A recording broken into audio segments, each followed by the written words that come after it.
Hi hello నమస్తే, welcome back to iDream media. ఈరోజు మనతో ఉన్నారు amphi certified mutual fund distributor అయిన పిఎస్ చంద్రశేఖర్ గారు. సో మీ చేతిలో ₹1,00,000 ఉన్నాయా? దాన్ని ₹1,00,00,000 మార్చుకునే ప్రొసీజర్స్ ఏమున్నాయి, ఇన్వెస్ట్మెంట్ ఆప్షన్స్ ఏమున్నాయి, అలాంటి స్ట్రాటజీస్ గురించి ఈరోజు ఎపిసోడ్లో మాట్లాడుకుందాం.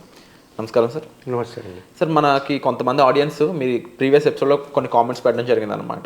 ₹1,00,000తో మీరు చెప్పే ఇన్వెస్ట్మెంట్స్తో ₹1,00,00,000 నేను సంపాదించగలనా అనేది ఒక వ్యక్తి యొక్క కామెంట్.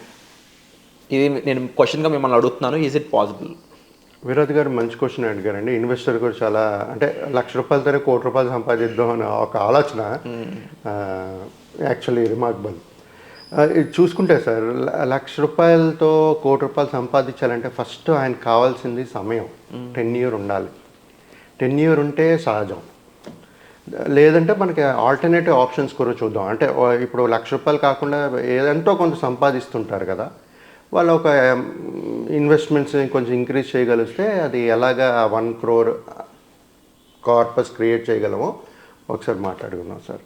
సార్, జనరల్గా ఒక 1 lakh ఇన్వెస్ట్ చేశారు, lump sum investment 1 lakh one time invest చేశారు అనుకోండి. ఆయన దగ్గర ఉండవలసిన సమయం 41 years ఉండాలి సార్. 41 years 12% returns. 12% రిటర్న్స్ చూసుకుంటే, ఇది ₹1,00,000 పెట్టారు, 12% రిటర్న్స్ చూసుకుంటూ వెళ్తే ఆయన ఉండవలసిన ఇన్వెస్టెడ్ సమయం 41 years ఉంటే ఆయనకి 1 crore అనేది క్రియేట్ అవుతుంది. Right.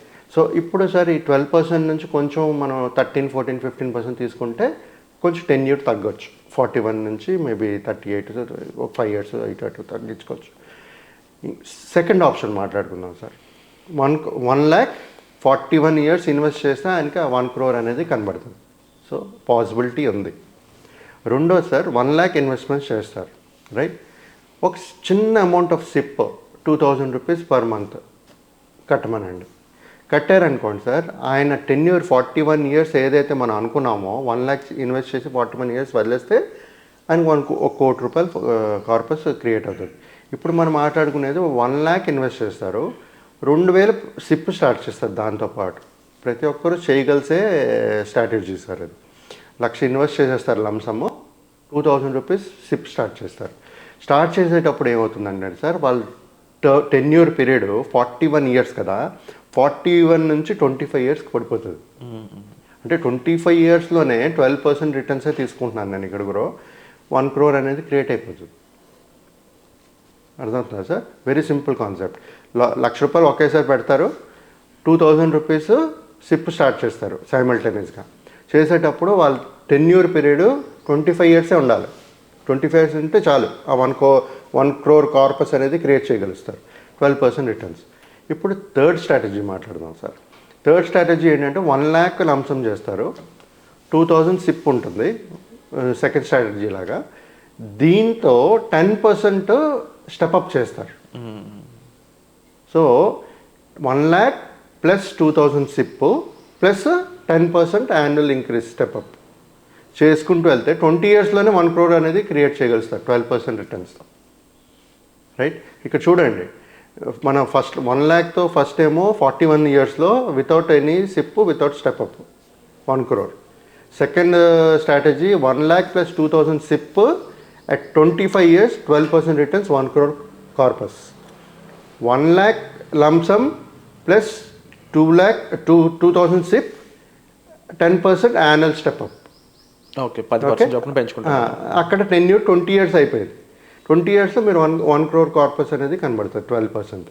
I'm not talking about 13, 14, 15% returns మాట్లాడలేదు సార్. 12% ఆన్ యావరేజ్గా తీసుకుని మనం ఈ 3 స్ట్రాటజీస్ ఫాలో అవ్వగలిస్తే ఆ 1 crore అనేది కార్పస్ త్వరగా క్రియేట్ చేయడానికి ఛాన్సెస్ ఉంటుంది. ఇక్కడ ఏంటంటే సార్, మీరు చెప్పినట్టుగా కామెంట్లో చేసినట్టుగా, ఎందుకంటే ఆయన అభిప్రాయం ఏంటంటే నా దగ్గర లంసమ్ ఉందని చెప్పి ఒక ఆలోచనలో అడిగారు ఆయన. బట్ ఆయన ఆల్రెడీ సంపాదిస్తున్నారు. మాలాంటి మ్యూచువల్ ఫండ్ డిస్ట్రిబ్యూటర్ ఏం చెప్తాము, ఇప్పుడు ఇక్కడి నుంచి ఒక 20 సంవత్సరాలు, 25, 30, 40 సంవత్సరాలు 1 crore కార్పస్ అనేది సరిపోదు. సో ప్రతి ఒక్కరు ఆలోచించవలసింది ఏంటంటే 1 lakh ఉన్నా అది వేసుకుంటూ దాంతో ఇలాంటి సిప్ యాడ్ చేసుకుంటూ స్టెప్అప్ పెంచుకుంటూ వాళ్ళు కార్పస్ అనేది బిల్డ్ చేసుకోవాలి. ఆ కార్పస్ అనేది కనీసం ఒక 5 కోట్లు 2 కోట్లు 3 4 5 కోట్లు ఉంటేనే వాళ్ళకి ఫ్యూచర్లో ఈ 20-25 ఇయర్స్ 40 ఇయర్స్లో అనే తర్వాత అంటే ఇన్ఫ్లేషన్ అన్నీ చూసుకుంటే అంత వెల్త్ రిక్వైర్మెంట్ ఉంటుంది మనకి. సో ఈ ప్రతి ఒక్కరూ ఇలాగ ప్లాన్ చేసుకోవాలి సార్. ఈ ఎవరైతే ఈ కామెంట్ చేశారో ₹1,00,000 అనేది చేసి 1 crore క్రియేట్ చేస్తే 41 ఇయర్స్ తర్వాత ఇన్ఫ్లేషన్ తీసుకుంటే మళ్ళీ అదే స్టాండర్డ్ ఆఫ్ లైఫ్లో బతకాల్సి వస్తుంది ఆయన. సో ఆ కార్పస్ అనేది బిల్డ్ చేసుకోవడానికి ట్రై చేయండి. ఈ SIP beautiful concepts of SIP step up ఉన్నాయి కాబట్టి అది చేసుకుంటూ వెళ్తే ఇంకా పెద్ద కార్పస్ అనేది ప్లాన్ చేసుకోవచ్చు సార్. అంటే సార్ ఎవరైనా సరే ఇలాంటి ప్రొసెసర్లో ఒక 1 crore రీచ్ అయ్యాక దాన్ని ఆ తర్వాత ఎస్డబ్ల్యూపీ పెట్టినట్లయితే ఒక నెల ఒక 20-30K అప్పుడు కూడా ఇంకా స్టిల్ మనకి మిగిలే ఉంటాయి కదా ఒక సర్టెన్ అమౌంట్ అనేది ఉంటుంది సార్. ఎందుకంటే ఇప్పుడు జనరల్గా మనకి 12-15% రిటర్న్స్ వస్తాయి కదా.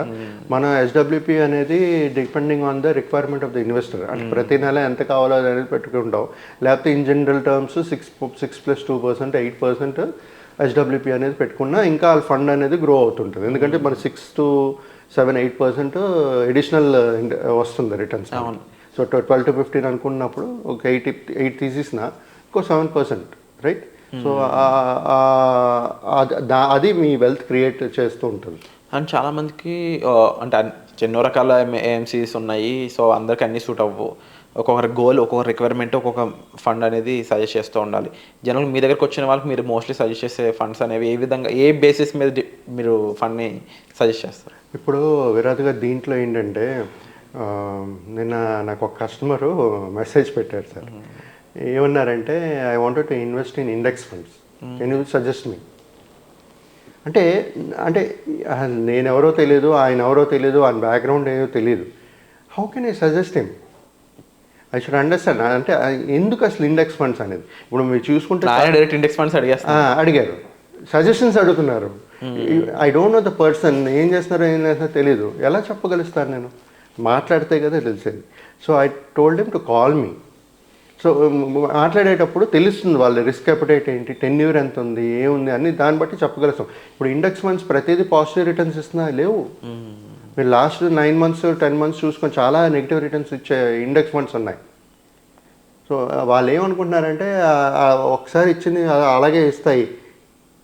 Index funds is depending on the indices, right? So అది దానికంటే బెటర్ ఆప్షన్స్ ఉన్నాయి మనకి. ఆప్షన్స్ ఉండేటప్పుడు ఎక్స్ప్లోర్ చేయాలి. ఎక్స్ప్లోర్ చేయకుండా డైరెక్ట్గా ఎవరో చెప్పారని చెప్పి ఇండెక్స్ ఫండ్స్ కొనుక్కోవాలనుకున్నా వాళ్ళు రీసెర్చ్ చేస్తే పర్వాలేదు, వెల్ అండ్ గుడ్. బట్ ఈ షుడ్ అండర్స్టాండ్ ది రిస్క్. అంటే 9 months నుంచి చాలా ఉన్నాయి నెగిటివ్ రిటర్న్స్ ఇచ్చాయి. Did you consider those all things in before investing అనేది చూసుకుంటూ ప్లాన్ చేసుకోవాలి సార్. Wonderful sir. అండ్ తప్పకుండా సరైన సూచనల కొరకు మీరు డిస్ప్లే అవుతున్న నెంబర్స్ కాల్ చేసి సార్ని సంప్రదించవచ్చు. Thank you so much sir. Thank you అండి.